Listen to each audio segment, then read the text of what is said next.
Welcome into OutKick the show. I'm your fearless leader, Clay Travis. I talk into a mic. It's all that I do. It's all that I ever want to do. PrizePicks is America's #1 fantasy sports app. Over 3 million members. Unlike other apps on PrizePicks, you against the number. No sharks, no competitive leagues. I've got picks for you tonight on Thursday as well as Friday. Hopefully we will hit on all of these and you will be able to 10 times your money. You can win, though, up to 100 times your money with as little as 4 correct picks. $10 can turn into $1,000. NCAA tournament underway. NBA playoff races. We got hockey races. I understand I can barely keep up because I don't pay attention very much, but I know the Nashville Predators basically can't lose. It's hockey playoff season as we are rolling, and Major League Baseball season begins today for many teams, although my Atlanta Braves rained out against the Phillies. PrizePicks has something for everybody, no matter what sport you want to pursue. We are rolling into the season when everything is going, and you will absolutely love it. Again, I got picks for you. I'm going to give you a little bit later in the show. Sweet 16 underway, and we have got a lot of fun to be had. And I am giving you a bunch of picks out there. But in the meantime, download the app, use the code OutKick, deposit match up to $100. Code OutKick on PrizePicks, deposit match up to $100. Pick more, pick less. It's that easy. Sweet 16 Thursday night games. Let me be an old man here for a minute and continue to be an old man. And I got to tell you, the games are going on way too late. I'm going to have to drink more coffee. I'm going to have to will myself to stay up for some of these games that are not going to end until after midnight tonight. But here are my picks. Kelly Stewart and I did the fade. Clemson, Arizona, over 152.5. San Diego State, plus 10.5 against UConn. Alabama, North Carolina, over 173.5. Illinois, Iowa State, minus 1.5. Those are my 4 picks for tonight. Now, let me give you my PrizePicks picks. Thursday, these are tonight's game. Chase Hunter, more than 14.5. Caleb Love, more than 18.5. Over 31 points, rebounds, and assists for Mark Sears. And Armando Bacot, more than 16.5. That is Thursday. Friday's picks. I am going to be on DJ Burns. He has been on fire. DJ Burns has single-handedly carried NC State 5 wins in the ACC tournament, 2 more wins now in the NCAA tournament. I'm going more than 14.5 for DJ Burns. Zach Edey, I'm going less than 25.5 points. I think Gonzaga, Mark Few, even though they don't have a great, huge big man, I think they are going to be able to limit his touches and scores. With Josiah Jordan James, more than 7.5 points. I think he will play well in a win for Tennessee over Creighton. And I've got Zakai Ziegler, more than 20.5 points, rebounds, and assists. That is Friday picks. By the way, we've already talked about it. I'll go ahead and give you my Friday Sweet 16 picks, too. I'm on NC State plus 6.5, Gonzaga plus 5.5. I'm actually picking the underdogs, and the underdogs have done awful so far this year. Duke, Houston, over 133.5. I think that we'll see some scoring there. And in the game that I care about the most, I've got Tennessee minus 2.5 against Creighton. Those are my Sweet 16 gambling picks. Now, several other stories that are out there. I haven't talked about this one yet, but I wanted to hit it. LSU women's basketball coach Kim Mulkey last week went off on the Washington Post over a story she said they were planning to run against her, threatened to sue them. It got tons of attention, and lots of people out there said, well, I don't know why she would even come out and speak out as aggressively as she did. I actually think it was a masterclass. I think it was a masterclass because so many media outlets and so many reporters are dishonest, and they are effectively political activists masquerading as journalists. And I think they have been angry at Kim Mulkey, who was at Baylor, now at LSU, fabulously successful national championship winning coach at 2 different schools. They came after her because they're not happy that she rightly called out all of the COVID BS. I love Kim Mulkey because in an era when so many college coaches agreed with everything she said, she was willing to actually say it publicly. More power to her. She got in the crosshairs of the left-wing sports media. And so I really believe that's when they decided to come after her. And now they're criticizing her because she didn't do enough when Brittany Griner got arrested by Vladimir Putin and Russia. They're saying she didn't speak out enough. And maybe I'm wrong. Maybe Kim Mulkey has a direct contact in the Kremlin. Maybe Vladimir Putin was like, I'm keeping Brittany Griner in prison for violating Russian drug laws, which she did. She violated Russian drug laws. It wasn't like they just grabbed her on the street and put her in prison. Don't violate foreign country drug laws. Bad things happen to you, kids. Some people out there are saying they're angry at Kim Mulkey because she didn't do enough to get Brittany Griner out of prison. This is actually a talking point. And I'm sitting around like, does she have a phone into Red Square? Does she and Putin just like talk on the phone every now and then and Putin wasn't going to let Brittany Griner out? Brittany Griner got traded for the Merchant of Death. Russia got the Merchant of Death. We got a mediocre WNBA basketball player who previously refused to stand for the anthem and hated America. That seems like the worst trade in maybe American history. Basically, we got fleeced like Thomas Jefferson fleeced France back when we had the big purchase, the Louisiana Purchase. Except we're on the side of France here. We were the Native Americans who took, what was it, $23 in trinkets for Manhattan? And we got back a WNBA player that really nobody cared about that much. And Russia got the Merchant of Death while they were in the middle of a war. I don't know about you, but getting the Merchant of Death, who is great at arms procurement, while you are actually in a war is a pretty big deal. So I don't know why Kim Mulkey is under fire, but I think this is the way you have to fight in the media now. It used to be you just shut up. I think if you know a hit piece is coming, you should address it in advance. You should let everybody know the motivations of the authors in advance, and you should address it. I've had a lot, this is going to stun you, I've had a lot of negative articles written about me. In fact, almost everyone that could ever have written a negative article about me has already written a negative article about me, so there's hardly any media left to write new negative articles.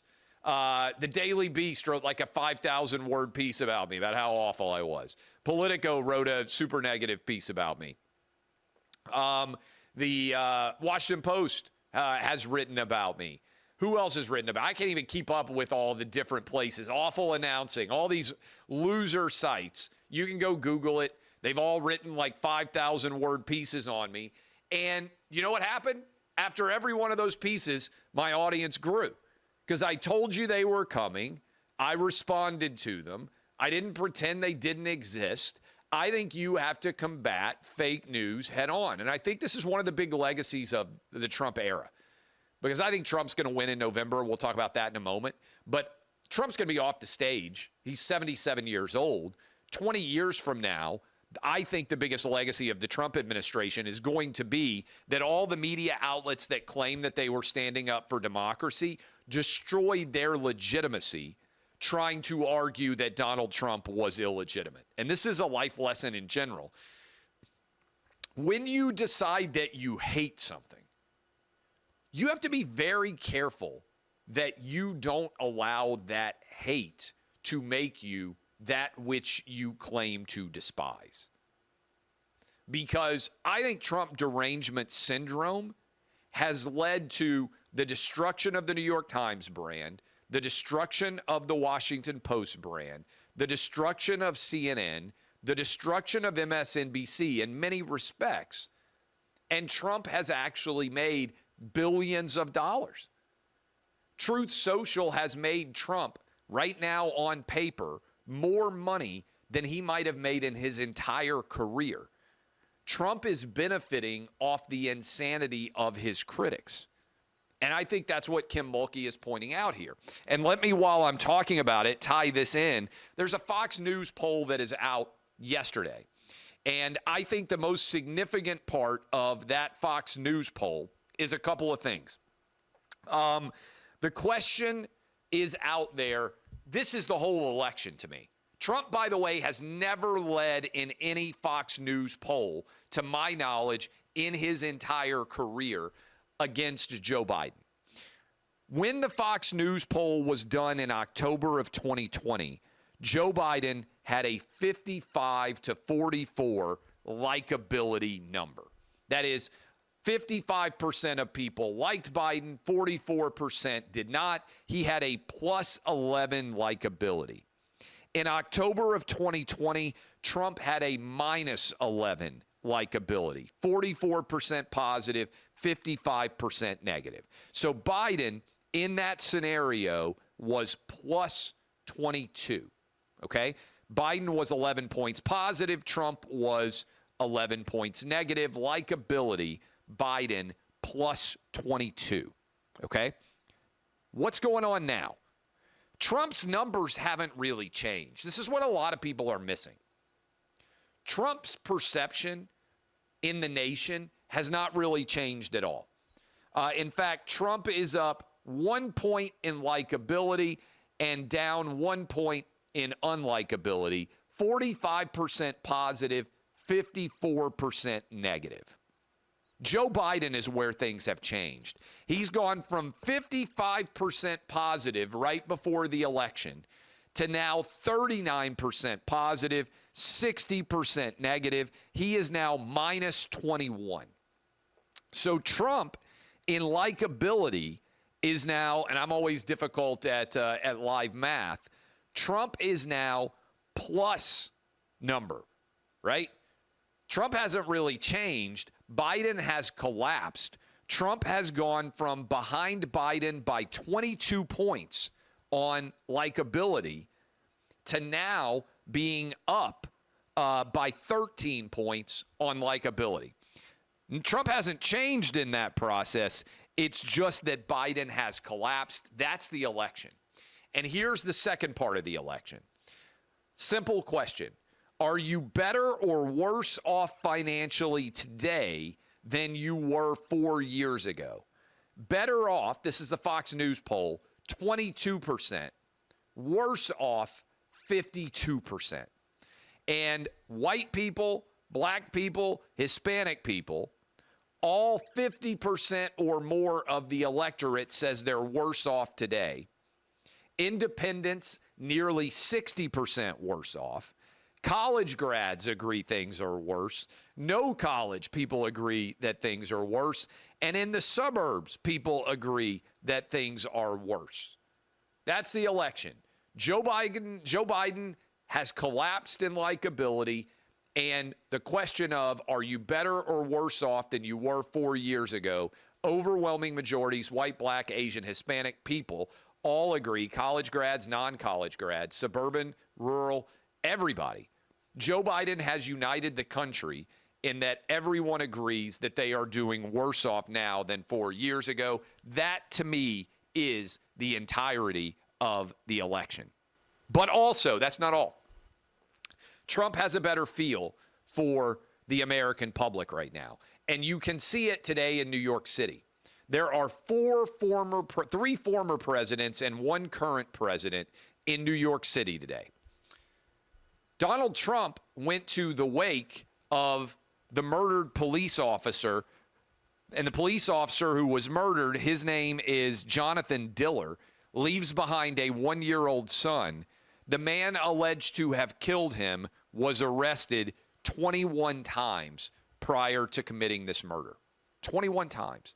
Credit to Tunnel to Towers. They have paid off the mortgage of this man's family, and they are going to try to help ensure that his child is able to grow up with the financial support necessary to help deal with the fact that he doesn't have a father anymore. Trump is going to his wake in New York City. The other three presidents, Joe Biden currently, Barack Obama, and Bill Clinton, are attending a massive $25 million fundraiser in the same city. Trump is attending the wake of a murdered police officer that Democrat soft-on-crime policies allowed his killer to be arrested 21 times and still be out on the street. Meanwhile, those three Democrat politicians, I don't think any of them have even mentioned the officer's name. They aren't going to the wake. They aren't going to the funeral. They will not address it. Instead, they're going to Radio City Music Hall to raise tens of millions of dollars from fat cats in New York City. If that isn't a perfect distillation of this race and why I believe Joe Biden is going to lose and Donald Trump is going to win, I don't know that you could have a better picture of a lost world than three Democrat presidents going to raise $25 million while the Republican goes to the wake of a murdered police officer who was killed in cold blood by a killer who should have never been on the streets, that was actually released because of soft-on-crime policies. A couple of other stories that are out there. Credit to Florida Governor Ron DeSantis. Front page of the Wall Street Journal and the New York Times, both today, Disney has waved the white flag and acknowledged that Ron DeSantis is their daddy in their biggest state for business. Disney, you'll recall, tried to stand up to Ron DeSantis over a very reasonable bill that the vast majority of the American public supported, which said kindergarten, first, second, and third grade, there would be no discussion of gender-related issues or sex. I've got a third grader right now. He doesn't need to learn about birds and the bees. I would suggest that until you get to be like 12 or 13, there's no need to even get involved in any of this when it comes to public school or private school education, but particularly public school education. So the bill that DeSantis passed made a ton of sense. I supported it. Disney tried to label it the Don't Say Gay bill.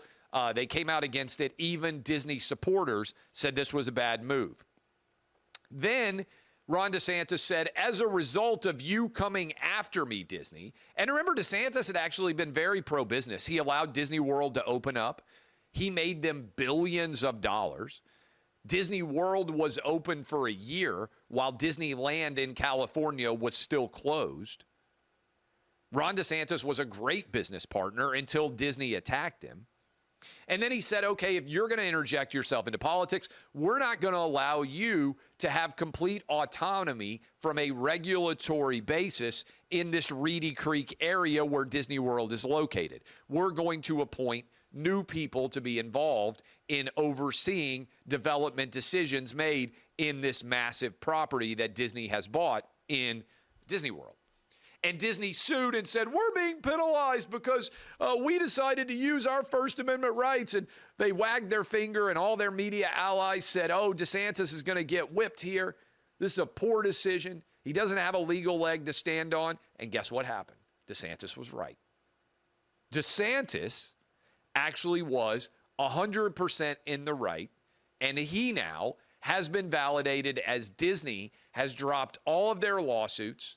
They have agreed that the state of Florida has the right to newly appoint people on this board, and that they have to get approval from them in order to be able to do what they want to do. And their attempt to put in a new regulatory framework, basically in the shadows, was not permissible, and they're going to have to be bound by, as everyone is basically in the state of Florida, normal regulatory process. DeSantis wins, and wins big. And Disney now has admitted that they were in the wrong, and Bob Iger, CEO of Disney, turned his tail and ran. Really big win for DeSantis, such that even the New York Times wrote about it being a big win on the front page of their newspaper. And, of course, the Wall Street Journal did as well. Finally, we're getting closer to the NFL draft. And as we get closer to the NFL draft, it's about a month away. The end of April is the NFL draft. As we get closer to the NFL draft, there is more and more of a discussion surrounding everything having to do with draft picks. Caleb Williams expected to be number 1 overall. He went to a USC basketball game with his fingernails painted pink, with a pink phone case, and some people say like some sort of lip gloss or lipstick on. And this has turned into a major discussion point on social media. Now, here's my thing. If my favorite team, the Tennessee Titans, had a stud quarterback who could win the AFC South and win a Super Bowl, I would be in favor of him painting his fingernails any color under the sun. I would be fine with him playing in full clown makeup or in drag makeup. If he could win football games and play quarterback at an elite level, I don't care about anything, what he does off the field, as long as it's legal, as long as he wins football games. But I do think Caleb Williams is making himself a bigger target by ineffectively the interview era, drawing attention to himself by the choices that he is making that have nothing to do with football. If he were my son, and I've got 3 of them, I would give him the same advice that I took from my dad and that I would give to all of you if you're in the process of going out to interview for a job. Don't make any choice that makes someone less likely to pick you that is entirely of your own design. In other words, don't put the spotlight on yourself bigger than it needs to be when you are in the interview process. Now, Caleb Williams is such a star and is so expected to be the overall number 1 pick that I think he's showing a degree of cockiness by the choices that he is making off the field. But those choices get looked at by your teammates, by the team, and let's say things don't go well. If he comes out and he plays phenomenal, as long as he stays roughly out of trouble, the NFL will make excuses for him. Jameis Winston went number 1 overall, and he was accused of rape. Deshaun Watson got the biggest contract in the history of the NFL, and 30-some-odd women accused him of inappropriate behavior during massages.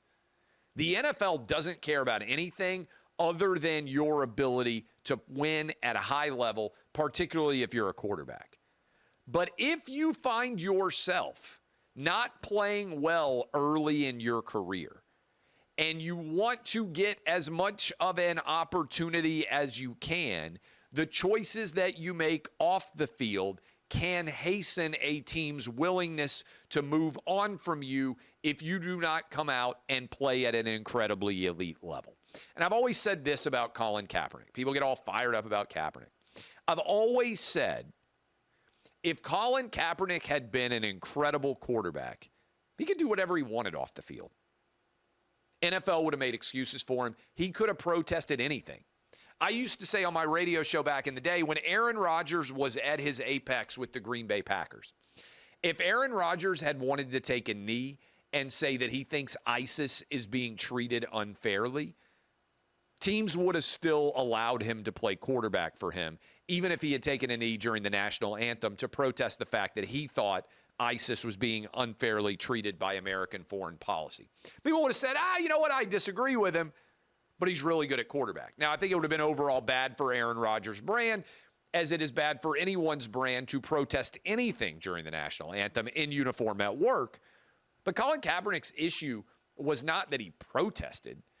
It was that he protested and he wasn't good enough to get away with the distractions associated with protesting.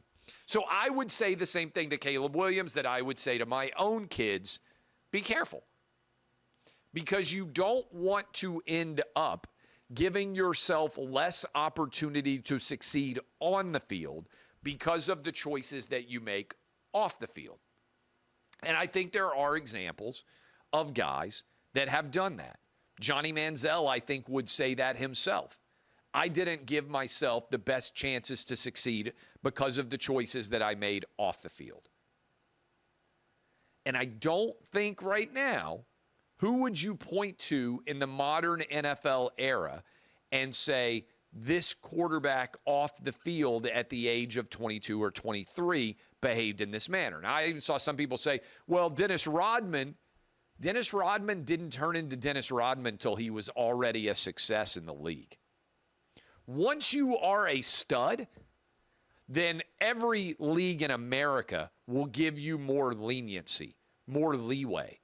Go back and look at Dennis Rodman and how clean cut he was when he came into the league.